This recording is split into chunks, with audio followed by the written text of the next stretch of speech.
tá?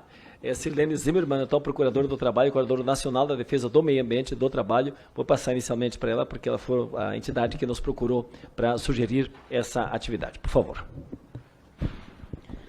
Boa tarde a todos e todas. Uma grande satisfação para o Ministério Público do Trabalho estar participando desta audiência pública que, sobretudo, visa debater, refletir, conscientizar, reforçar, fortalecer a luta do que é a essência de termos ambientes de trabalho seguros e saudáveis, que é a prevenção. Então, registro nosso agradecimento ao deputado Bongás por ter encampado esse pedido, ter feito chegar às nossas entidades parceiras, porque somos todos uma grande rede nessa luta pela prevenção e nessa garantia de ambientes de trabalho seguros e saudáveis, e esse momento em que essa rede se fortalece aqui no âmbito democrático, nesse espaço democrático que é o Congresso Nacional, é extremamente relevante.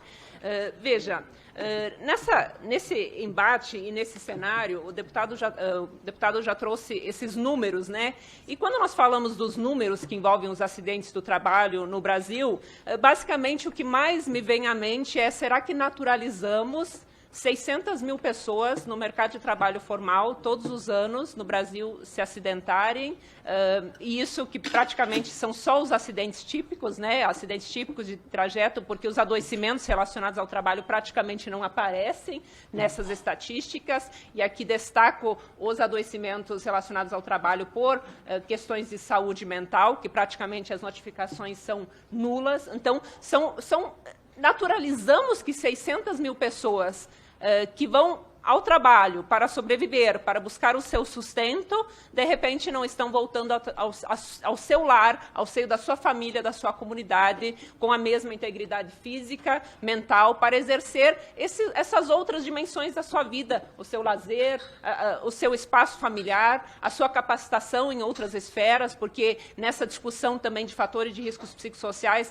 temos a questão da jornada de trabalho, hoje praticamente impedindo esse direito à desconexão. Isso não é uma escolha pessoal, isso é algo que é imposto, sim, por essas novas morfologias do trabalho. Então, é preciso se questionar, e esse é o primeiro questionamento que eu preciso deixar aqui. Naturalizamos 3 mil mortes por ano, naturalizamos que 600 mil pessoas que estão buscando a sua sobrevivência no trabalho não estão voltando com a sua saúde, sua integridade física e mental preservadas. Se naturalizamos, esse tem que ser um movimento, esse tem que ser um momento de dizer não.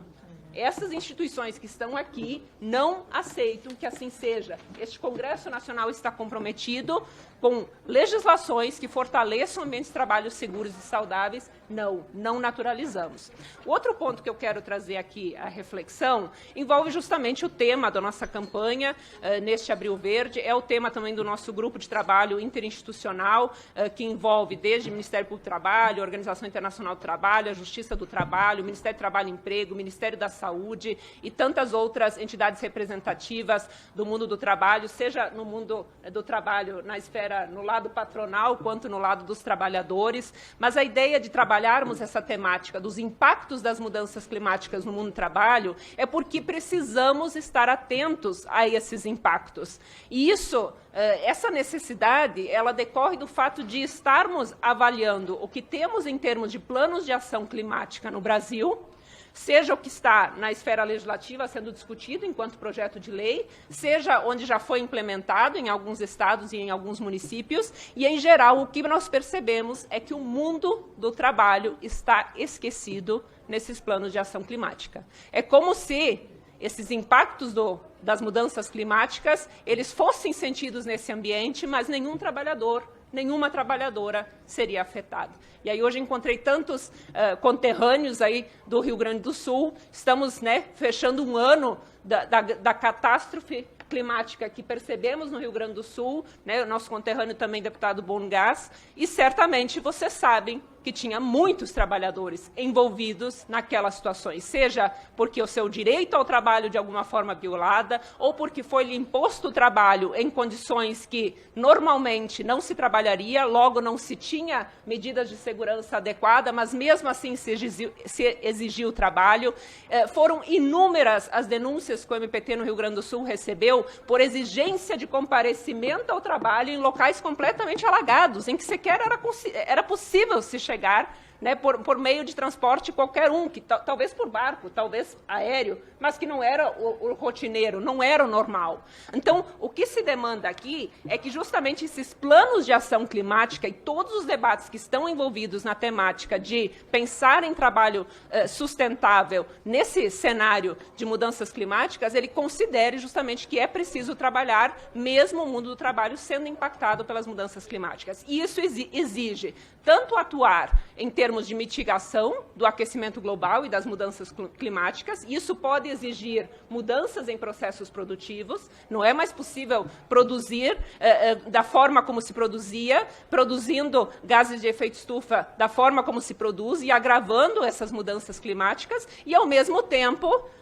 simultaneamente, é preciso adaptar esse trabalho nesses novos cenários. É preciso implementar medidas de prevenção que considerem esses novos cenários. E, nesse momento, faço um registro também extremamente pertinente quanto à norma regulamentadora 1, quando ela traz a referência expressa à necessidade de se considerar nos programas de gerenciamento de risco os perigos externos. É justamente aqueles que não são produzidos pela atividade produtiva, não são gerados pela atividade produtiva, mas para trabalhar, o trabalhador está exposto a esses riscos. E alguém vai lucrar com aquela atividade de trabalho, mesmo numa situação de risco. Logo, é preciso que o programa de gerenciamento considere esses perigos externos, avalie esses riscos e preveja as medidas de adaptação de prevenção adequadas, como com qualquer outro. Reforçamos nesse cenário e realizamos durante o mês de abril audiências públicas em todos os estados brasileiros. Uma das questões que mais foi debatida nessas audiências públicas, em que o Ministério Público do Trabalho trouxe essas instituições parceiras, foi a importância desse diálogo que nós denominamos de socioambiental, que normalmente falamos nesse diálogo social, mas é, sobretudo, pensar nesse diálogo socioambiental. Como vamos enfrentar tudo isso? É o MPT fazendo uma diretriz? É mudando uma NR? É criando uma portaria no âmbito do Ministério da Saúde? Ou é reforçando esse diálogo com todas as partes comprometidas com um cenário em que a vida das pessoas, a saúde das pessoas seja efetivamente preservada, mesmo diante dos impactos das mudanças climáticas? E aqui eu faço um reforço de que a gente, daqui para frente, insista, persista nesse debate e nesse diálogo, sobretudo para que durante a COP30, vai acontecer aqui no Brasil, em Pará, em novembro, a gente consiga levar isso como tema do governo brasileiro, que o governo brasileiro defenda que é preciso ver mais essa perspectiva do trabalho no âmbito das ações que envolvem os planos climáticos. Esse é um ponto de registro aqui extremamente relevante. O terceiro ponto que eu quero abordar é que esse direito ao trabalho seguro e saudável, ele muitas vezes é restringido, limitado àqueles que são empregados.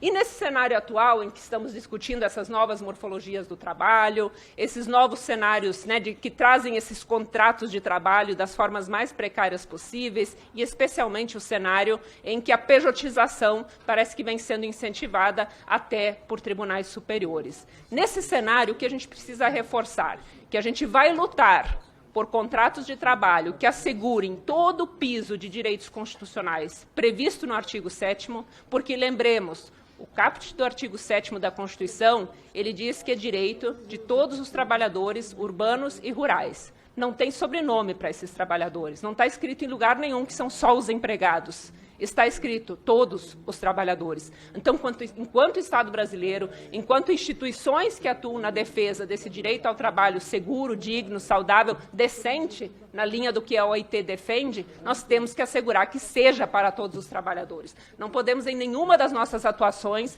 especialmente quando falamos em direito à vida e direito à saúde, dizer não, aqui não vai ter atuação porque ele não é empregado.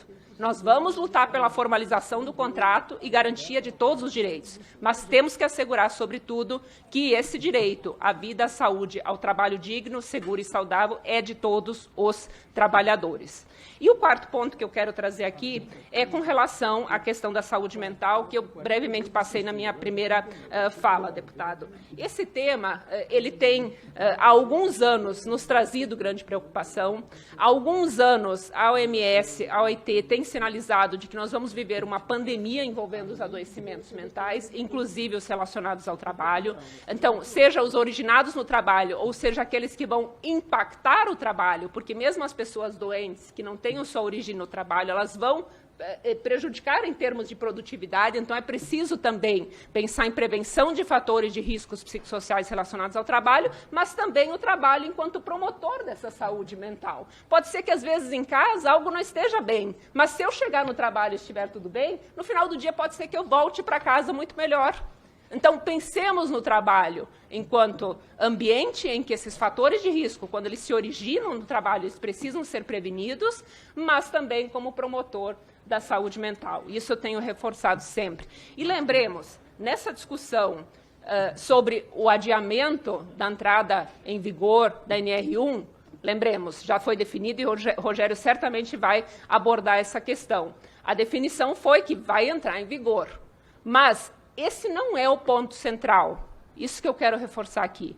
Nós não temos uma obrigação de cuidar da saúde mental das pessoas trabalhadoras a partir do que está escrito na NR1.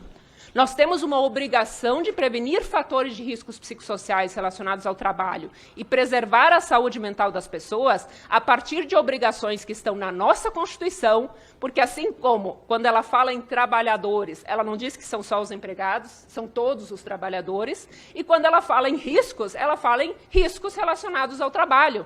Não tem sobrenome para esses riscos. Quem disse que são só riscos físicos, químicos? São todos os riscos. Se há risco de adoecimento e de acidente, deve ser prevenido e está envolvido dentro desse inciso 22 do artigo 7º. Então, são todos os riscos. E o amparo para a nossa atuação, para exigir prevenção de fatores de risco psicossociais, está na Constituição, em primeiro lugar. E, em segundo lugar, nas convenções internacionais do trabalho. Em 2022, a Organização Internacional do Trabalho elevou o direito ao trabalho seguro e saudável a um princípio fundamental no ambiente do trabalho. E, com isso, 2 convenções foram elevadas a convenções centrais também, fundamentais, a 155 e a 187. A 187 ainda não ratificada no Brasil, mas já em processo de ratificação, mas ambas podem ser exigidas a partir do momento que nós temos um princípio fundamental, que é o do direito ao trabalho seguro e saudável. E eu quero referir aqui que, dentro da 155, nós temos expressamente